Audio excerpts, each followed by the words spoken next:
પ્રમુખ છે એ વલ્લભભાઈ કંટારિયા એ આપણી સાથે જોડાયેલા છે.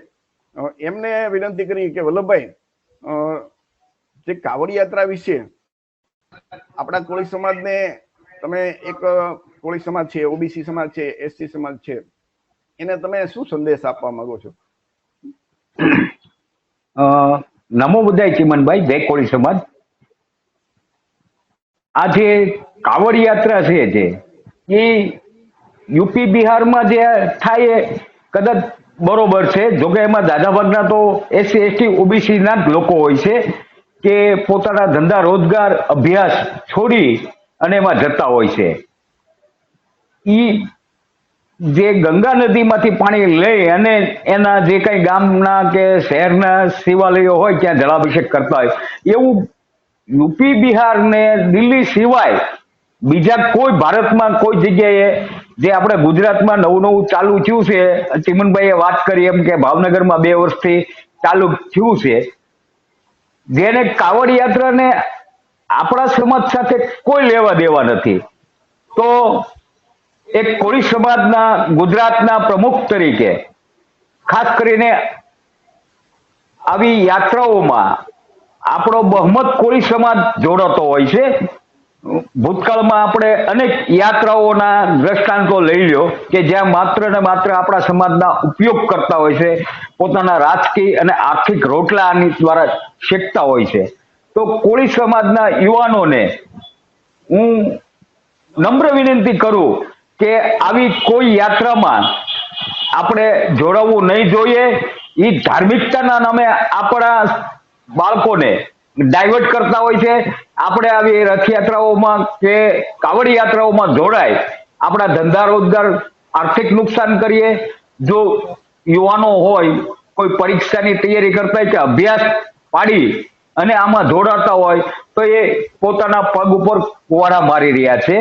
એટલે કોળી સમાજના પ્રમુખ તરીકે હું વિનંતી કરીશ કે આવી કોઈ પણ યાત્રાઓ કે જે આપણા સમાજના ઐતિહાસિક પાત્રો હોય, કોઈ ઐતિહાસિક ઘટનાઓ બનેલી હોય એના માટે હોય કે કોળી સમાજને માટે અન્યાય થતો હોય, તો એના માટે આપણે કોઈ યાત્રા કે રેલી કાઢીએ ત્યારે તો કોળી સમાજના કોઈ જોડાતા નથી, આવતા નથી હોતા ન્યાય માંગવા માટે. અન્યાય સામે હોય તો એવાને સમર્થન તમે કેમ નથી કરતા? ને આવા ધાર્મિકતાના નામે આપણા સમાજનું અને પોતાના ઘરનું આર્થિક અને સામાજિક અને શારીરિક નુકસાન કરી રહ્યા છે. તો હું આજથી એમને હૃદયથી વિનંતી કરું કે આવી કોઈ યાત્રામાં આપણા સમાજના યુવાનોએ દોરાઈ જઈ અને એમને રાજકીય કે આર્થિક રીતે મજબૂત સવર્ણ લોકોને નહીં કરવા જોવે.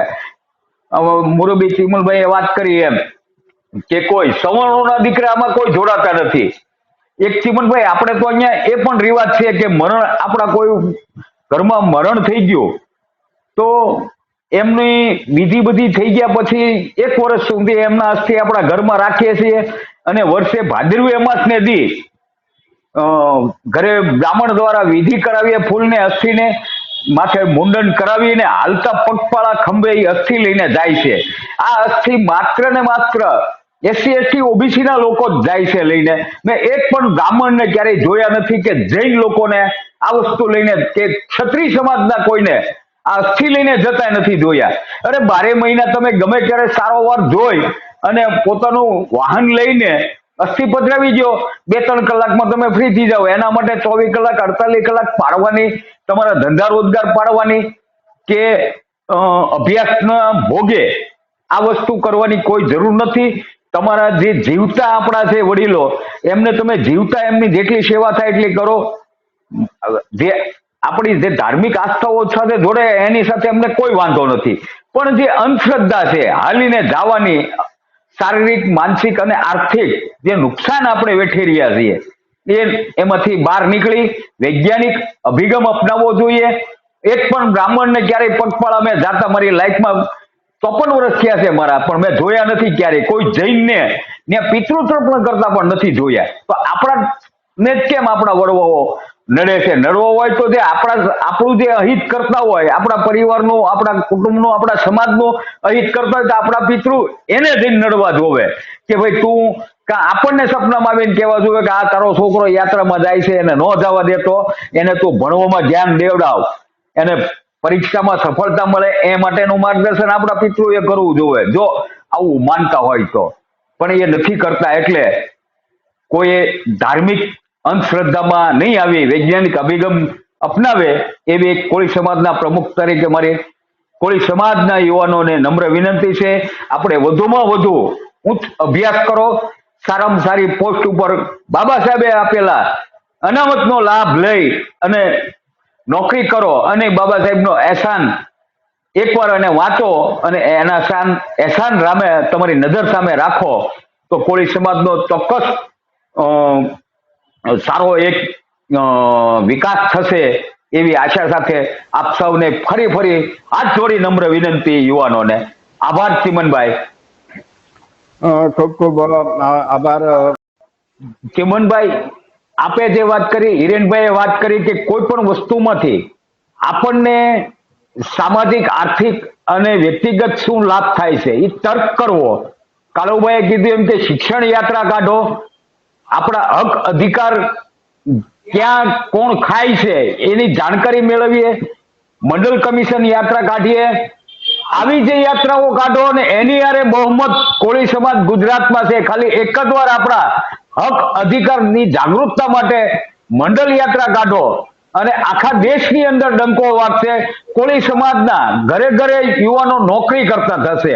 તો આ તકે ગુજરાતના દરેક આપણા સમાજના યુવાનોને વિનંતી કરું કે આપણા સમાજના હિતનું હોય, ધાર્મિક જે છે જે વસ્તુ અલગ છે. મારા સાથી મિત્ર જગદીશભાઈએ જેમ વાત કરી કે ભાઈ યુપી બિહારમાં કાવડ યાત્રા નીકળે છે, તો યુપી બિહારમાંથી તમને કહું 40 થી 50% યુવાનો તો ગુજરાત ઉપર નભે છે. ગુજરાતના દરેક જિલ્લામાં અત્યારે તો નાના એવા તાલુકા લેવલે એવો રોજગાર માટે પાણીપુરી કે ચણા જોર ગરમ વેચવા અને કડિયા કામ, મિસ્ત્રી કામ, દરેક કામ કરવા માટે એને અહીં આવવું પડે છે. જો આવી કાવડ યાત્રાથી લાભ થતો હોય તો યુપી અને બિહાર ખૂબ સુખી હોવા જોઈએ કે એના યુવાનોને બહાર રોજગાર માટે અહીંથી અહીંયા 1200 કિલોમીટર 1300 કિલોમીટર ભટકવું ના પડતું હોય. આપણા સમાજે આ તર્ક કરવાની જરૂર છે કે અહીંયા શા માટે પાણીપુરી ચોકીદારી કરવા આવે છે, પાણીપુરી વેચવા આવે છે. તો આટલી બધી કાવડ યાત્રાથી લાભ થતો હોય કે કોઈ પણ શોભાયાત્રાથી લાભ થતો હોય તો એને બહાર બીજે રોજગાર માટે ના જવું પડે. એટલે આપણા યુવાનો તર્ક જ કરતા શીખે, તર્કશીલ જીવન જીવે, વિચાર કરે અને પોતાના જીવનની અંદર બંધારણમાં આર્ટિકલ 51 મુજબ વૈજ્ઞાનિક અભિગમ અપનાવી અંધશ્રદ્ધા પાખંડથી દૂર રહી સમાજને શૈક્ષણિક કેટલો લાભ થાય, નોકરીઓમાં સૌથી વધુ કેમ કોળી સમાજના યુવાનો આગળ આવે, પાસ થાય, પરીક્ષા પાસ કરે, એના માટે જે કાંઈ આયોજન કરવા હોય તો આપણા સમાજે પણ આવા આયોજનો કરવા જોઈએ. રોજગાર ભરતી મેળા, સૌથી વધુ યુવાનો રોજગારમાં લાગે, એ આજનો મારો સંદેશ છે. ચિમનભાઈ, સૌ સાથી મિત્રોનો ખૂબ ખૂબ આભાર. ચિમનભાઈ, આપનો પણ ખૂબ આભાર. જય કોળી સમાજ, જય સંવિધાન.